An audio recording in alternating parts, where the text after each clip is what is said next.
صباح الخير، عاملين ايه؟ يا رب يكونوا بخير. انا توني. النهارده هنبدا ونشارك مع بعض كده يوم شغل من اوله. دلوقتي بدأنا شغل من الساعة 8. انا في العادي ببدأ شغلي في اليوم اللي انا بشتغل فيه بايدي ببدأه بدري. نجور بتروح المدرسة وانا بروح الشغل، ببقى مواعيدي كلها بدري في اليوم ده. فالنهارده هنعمل جلسة ايرن مع بعض وجلسة زيت مرمم وكمان جلسة تنظيف للبشرة، وهنستخدم ماتيريال جديدة وهنعمل حاجات جميلة جدا. هنتابع الفيديو مع بعض. متنسيش تحطي لايك للفيديو، تعملي سبسكرايب للقناة لو انتي مش مشتركة معانا.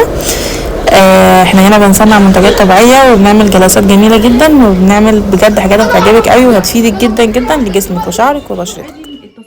مبدئيا جلسة الايرن لازم نفحص فيها الشعر الاول، نفحص فيها الفروة كويس جدا والشعرايه نفسها بالجهاز الديرموسكوب من الاول للاخر. بعد كده بنحدد ايه مشكله الشعر، احنا محتاجين اصلا نشتغل على ايه، وايه الهدف بتاعنا والجلسه بتاعتنا، ايه النتائج اللي احنا مستنيينها ان هي تحققها. هنتابع معاكم الجلسه في الاخر. دي بقى جلسه التنظيف اللي احنا اشتغلناها.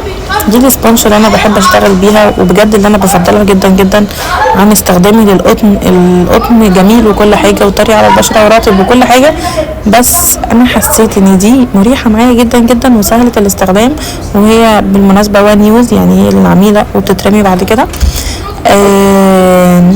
وبحس ان هي بتبقى قطرة معايا ورطبة كده على بشرة العميلة وأحسن بالنسبة لي. فجلسة التنظيف الطبية دي بنستخدم فيها أحماض للنضارة، بتشتغل معاكي نضارة طول الشهر. تاني حاجة، أنا مش بستخدم في جلساتي أبدا بخار على البشرة خالص. البخار يعمل انفكشن ويعمل توزيع للمسام، احنا مش محتاجين نوسع المسام عشان ننضفها كويس وبعد كده الدنيا تبوظ مننا. البخار اضراره على البشره مش يعني كتيره ومش حلو، فانا بستخدم بديل للبخار. نستخدم بقى انزيمات، نستخدم بقى بدايل البخار، هم كتير بالمناسبه. هنا انا كنت مستخدمه بديل بخار حلو قوي، سهل لي عمليه الاستراكشن وسهل لي استخدام الالتراسونيك السكرابر، حلو قوي قوي قوي بجد، من غير نقطه بخار واحده تفتح على البشره. البشرة هنا كان فيها مشكلة تصبغات ومسام واسعة، وقلنا طبعا ان احنا محتاجين ديرمابين من 4 ل6 جرعات، وكتبت لها الكلام ده، وكتبنا روتين مناسب، وكتبنا سان بلوك مناسب برضه، ان هي يعني بتشتغل وبتنزل الصبح كل يوم. فالسان بلوك اهم حاجة في الروتين بتاعها طبعا عشان يحمي كل خلايا البشرة من اشعة الشمس ومن امتصاصها. عملنا ديتوكسنج للبشرة، عملنا تنظيف، عملنا ترطيب، وعملنا تغذية، حطينا سيرامات جميلة جدا، حطينا كافيين عشان يدينا تفتيح. هي كانت مبسوطة جدا جدا بالنتيجة واكيد باين على وشها. فبتقولي في حرقان بشرتي، قلت لها لا متقلقيش، احمد الفا هيدروكسي شغالة معاكي، هي اللي بتعمل اللسعة دي حاجة جميلة وحاجة بتخليني انا متأكدة ان كده الحمض معاكي شغال. الجلسة دي نضارتها جميلة جدا، تفتيحها حلو. المفروض ان انت بتعملي جلسة التنظيف لبشرتك كل 28 يوم، ودي دورة الشيدنج بتاعتك ودي دورة البشرة بتاعتك. دي بقى الفيديوهات التيك توك اللي انا قعدت اعملها ما خلصت. بحب قوي اختصر الجلسة كلها كده في كام لقطة يبينوا بس احنا عملنا ايه بس. فخلصنا جلسة البشرة. جلسة الشعر بقى، دي جلسة الايرن بيختلف عن الترميم، ان هو مخصص وهدفه علاج التساقط وربط التساقط من اول جلسة. بضخ نسبة حديد 68% في الشعر وفي البصيلة. هنا بقى عملنا للعميلة جلسة زيت مرمم. احنا قلنا ان احنا بنتكلم عن 3 جلسات مع بعض. جلسة الزيت المرمم ده زيت مرمم طبي، زيت بيسان جولد.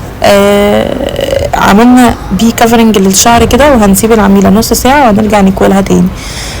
ده هنا انا كنت بقول لكم ان انا جهزت جلسة الايرن وجهزت الماسك بتاع الحديد.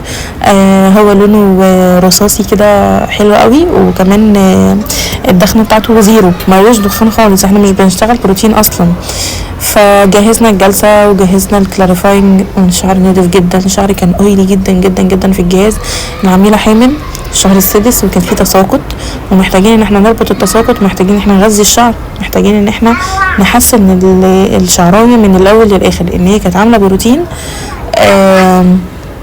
تقريبا من 5 شهور، وكان شعرها متدمر ومتقطم في اماكن متقطمه كتير قوي.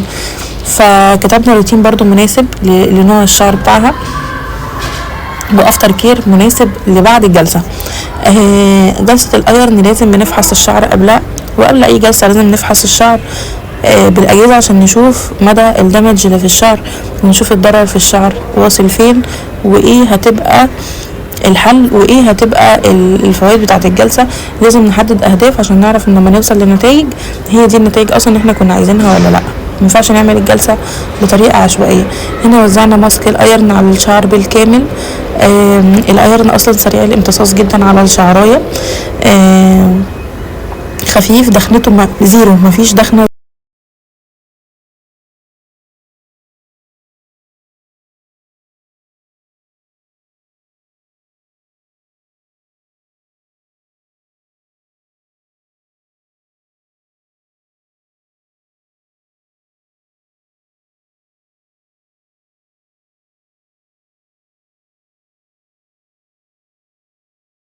بمناسبة بقى القشرة، الناس اللي بتعاني من القشرة اهتمي بالقشرة واهتمي بتنظيفها عشان بتتطور لمراحل أصعب وبتسبب تساقط وبتسبب مشاكل كتير. فهنا محلول العناية بالشعر من شركة انتر فارما حلو جدا، متوفر في الصيدليات. استخدميه على فروة الراس كل يوم مرتين. وكمان شامبو بليزا للقشرة مهم قوي انك تستخدميه. انا عاملة هنا ماسك ديتوكس للشعر بساليسيليك اسيد، حلو جدا جدا للقشرة وحلو لتطهيرها. معروف عن حمض ساليسيليك اسيد ان هو محب للدهون، وبيطهر الدهون، يعني بيمتصها بقوة، وبيطهر المكان بتاعها من اول استخدام.